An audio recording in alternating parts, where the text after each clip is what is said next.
Hey guys, welcome back to the channel. Jeremy, Parvin, and Lily here. As you know, I've created a passive income stream of over $50,000 a month in rental income. My current portfolio is worth over $6.5 million. I've done all this while working a full-time job, and on my channel, I'm going to teach you how you can do it too. Oh, don't forget to smash the like button to help our channel. Hey guys, we're back with more from our interview with Tim Shaw. Last week, Tim shared his favorite investment strategy to tell newbies about his quadplex strategy. He also talked about in today's market, before you sell your current house or property, you should lock down the house you're trying to buy before you sell the one that you currently have. He also talks about what a good deal is and how to get a good deal in today's market. In today's video, Tim is going to share his perspectives on the eviction moratorium, which is about to expire. Now remember, he's actually a licensed attorney who's been evicting his own tenants and his clients' tenants throughout the entire pandemic. We're going to talk about the huge cost of turning over your rental properties along with the value of getting long-term tenants. Tim will also share his perspective on the foreclosure moratorium that is set to expire on September the 30th. And then Tim will share if he could go back 40 years ago and do his career over, what would he do differently? And then he'll touch on what successful investors do that unsuccessful investors don't do. So let's get into it. Attorney at law, broker owner, Tim Shaw. Tim has been a real estate broker since 1984, a general contractor since 1986, an attorney at law since 2008. So welcome, Tim. Hey, I want to touch on the eviction moratorium that's set to end nationally at the end of this month in June. What's your perspective on the moratorium, which I love your perspective, and then kind of do you think that it will be extended or not? Listen to this, guys. This is great. The so-called moratorium. Everyone received a notice that the CDC had issued an order. They threatened us with jail time. They threatened us with large fines. I looked at that and I viewed it from day one as unconstitutional. It was a taking of private property rights. It's forbidden by our Constitution. And Marbury versus Madison, I expect everyone to look it up. If you've never read it, read it. But every law that is in conflict with the Constitution is void. That means there is no law, even though they say there is. So they came out with this moratorium. And I tried to take some evictions to court. The local courts refused, which again was a constitutional violation. I'm not going to pursue that because I don't want to make the local courts mad. But eventually they gave in, and we've been evicting people all along. We had some people who showed up with that affidavit from the CDC website, and they claimed that they were eligible for this protection. Well, we put them on the witness stand and questioned them, and one by one we showed that they were not eligible for the protection. The protection requires you to have loss of income due to COVID-19. Other factors, you can't pay rent or any amount of rent because you're out of work. And often they still have money coming in, but they haven't made any effort to pay any rent.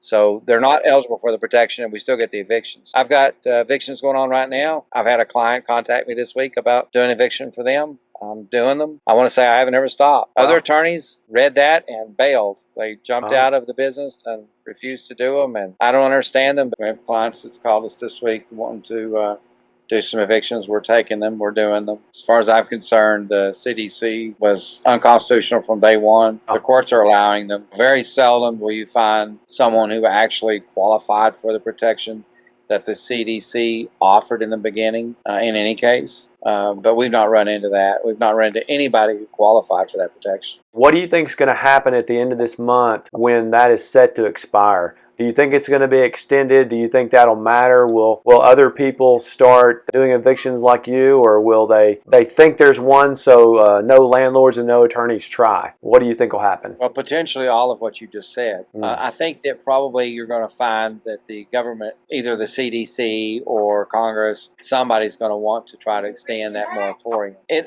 also will be unconstitutional.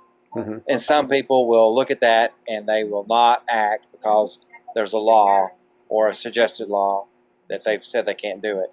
Other people will be like me who said that's unconstitutional, and they're going to keep going forward. There's also going to be the middle ground where they're trying to discourage you from doing your eviction, and there's agencies that are going to try to intervene and help. There's already help available through several different agencies. Yeah. You know, the tenants can call and get help. The landlord can call and get help. It'll be a mix of all of that. There's been, I forget the number off the top of my head, a huge number, the federal relief fund for people with the eviction moratorium to help landlords and help the tenants pay their back rent and future rent. Tell us a little bit about that. You've been receiving some of that. That's right. Yeah, I've received several large payments, and I'm expecting several more. And what I've been surprised is they're paying the rent through September. I guess maybe that's what they've got in mind to end the program. If I was going to give you a prediction, that's what I would predict. Probably by September, we're going to see an end to this. Okay. Either way. Okay. Turning a tenant over, as you know, can be real expensive. Having the home empty, you get workers come in, you clean it up, you got that turnover period. Some people are really good at it. They can turn a home over in a week. Sometimes it takes 2 or 3 weeks, a month. I've had homes where it's taken 3 and 4 and 5 months turnover. Wow. And that's downtime. Yeah. So if I have to give a little bit to keep a tenant and get them back on their feet, I want to do that. So I try to work with my tenants. I've got tenants I haven't seen in 15, 20 years who are still living in the homes, paying their rent on time every month, never calling me for maintenance. Apparently they're doing it themselves. I send somebody out every now and then to give me a drive-by photograph just to verify that they haven't burnt the house down or something. But what I've been really surprised because I've had people who've actually greatly improved my properties. They had put probably $5,000 worth of landscaping out in front of the house. It was gorgeous. And so I found out too, they had no intentions of ever leaving. And no, they didn't want to buy it. They were happy that they had me in the background, that if they ever had something they couldn't handle, they would call me. The only thing I've ever had to do with that house is replace the heat pump. I'm assuming eventually I'm going to have to put a roof on it. You know, it's got like a 30-year roof. I guess my 30 years is probably getting somewhere closer than it was when they first lived there. So eventually I'm going to have to go put a roof on the house, but they never, literally almost never call me, and their rent check is there every single month. Don't you just love your tenants like that? I do. I love my long-term tenants. They buy all my real estate for me. Why wouldn't I love them? I've said the same thing. I said I've got 24 of the nicest people on the planet buying houses for me. I love my tenants. I love my long-term tenants. I've recently started tracking how many years that they've been in the property because my goal is for long-term tenants. I don't really like to play in the short-term game.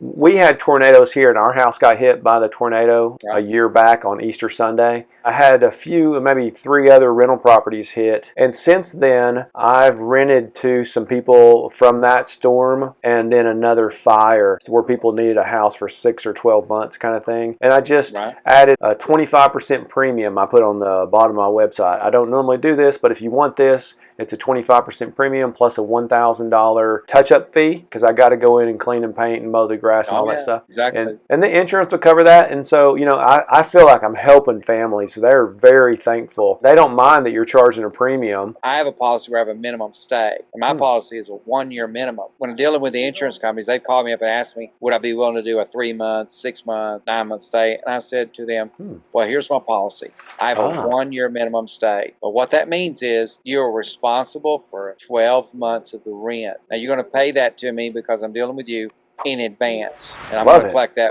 I'm going to collect that 12 months. I'm not suggesting that to you or any other real estate investor who might be watching this. For that reason, I mean, I don't like short-term rentals either. Yeah. I don't want to have the downtime. I don't want to have to touch them up, have them empty, going in, cutting the grass. Things like that can be a nuisance to me.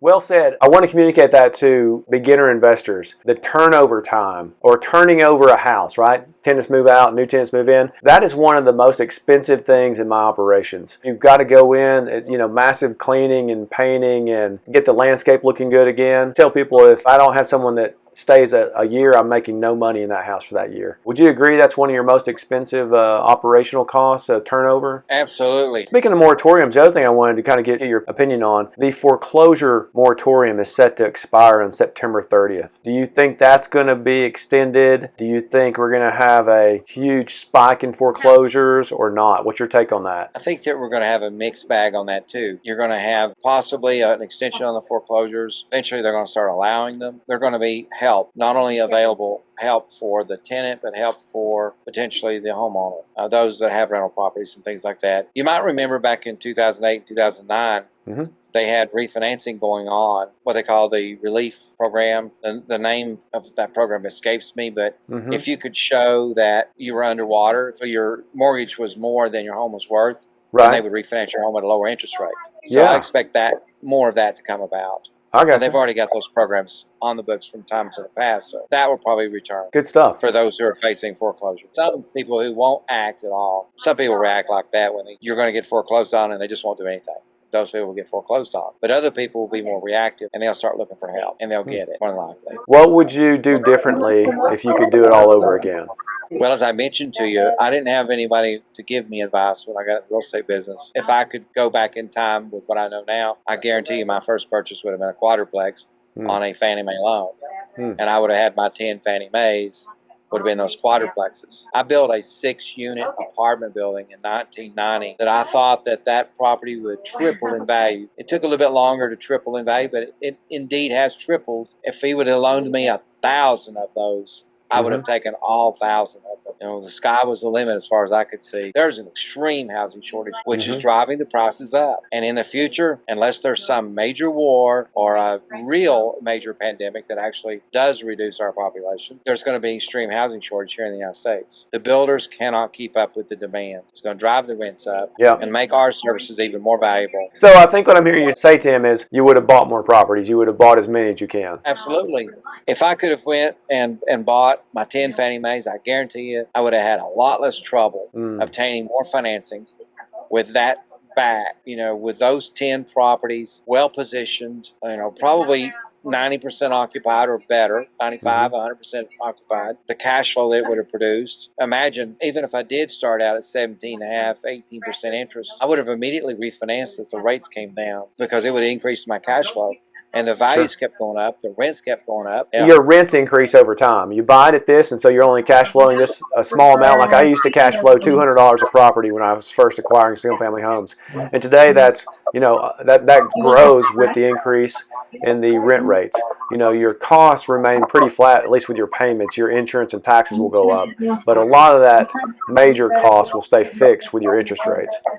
And then the other thing too, back on those Freddie and Fannie loans that Tim keeps mentioning, that's what helps you to go from a 20-year term as an investor to a 30-year. That helps your cash flow significantly also, which helps you to buy your next property and properties, and that helps you weather the storm in case people don't pay you your rent. It lowers the amount you got to pay the bank every month. It helps you grow faster, it helps you sleep better. Absolutely. What do successful real estate investors do that unsuccessful real estate investors don't do? The unsuccessful real estate investors often think only about making money in the future. They're the ones who might take on a real estate investment that is not paying them now, but they're hoping to make money later. They'll buy it at the top of the market, and then they'll want to renovate or fix it up and hoping to improve the value or improve the cash flow, but that improvement may never come. The seasoned real estate investor knows that going in, they make their money on the day that they buy it. They need to buy it below market. They need to buy it with the cash flow, and it's like getting paid to work. They're getting paid now, and they're going to get paid later too. So they're going to take less risk. You might think of it in terms of a hunting dog. If you've got an old seasoned hunting dog, they're going to be like a good bird dog. They're only going to make the move and point at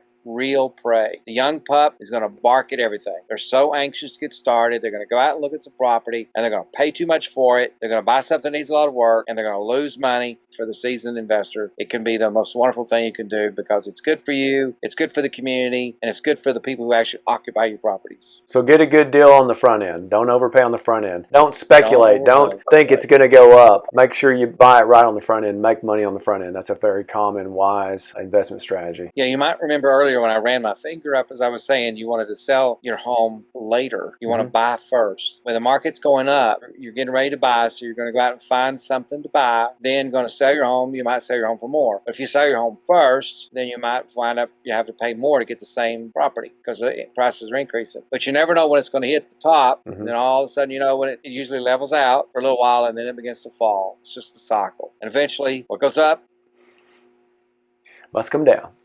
I was waiting for you to finish it.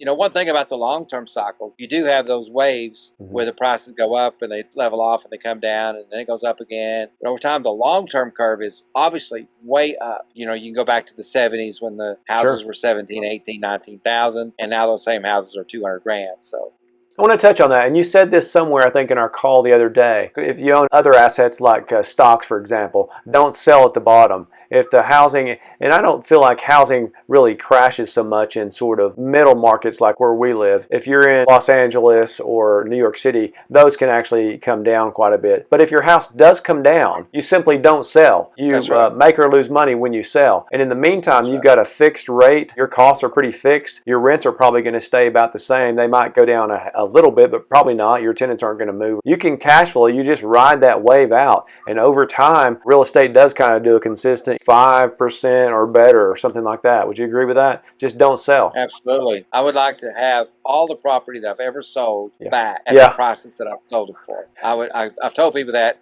come to my office anytime you want to sell for what I sold it to you for, and I will give you a check, no questions asked. I don't care what condition it's in. I don't care if it needs a roof or heat pump, new plumbing, new wiring. I don't care. If it's still there, I'll buy it. I think that's a common response when you ask investors what they would do over again. You'll hear, I would never have sold any of them. You know, I would have bought more. I never would have sold it. The best advice I ever received was from Bob Card Sr. I went with my dad. He was buying a Ford truck. And I said, Mr. Card, tell me how I can be wealthy. He said, buy income producing real estate and to never sell it. Never. It's hard to talk me into selling property, but when I do it, I follow the rule. You sell one, you buy three. Because you want to increase your cash flow, increase your equity, and make it worthwhile. If you're not in real estate, get in the game. Life is just like Monopoly. Play it in real life. Who wins at Monopoly? The ones that buy the real estate. Thanks for your time. Thanks for being on the channel. In the comments, let us know what questions you have for me or for Tim. Let us know what topics you might want us to cover. Tim, thanks again, and we'll see you next time. Okay, thank you. Put us some comments down below with any questions for me or for Tim. Until next time, hope you have a great week.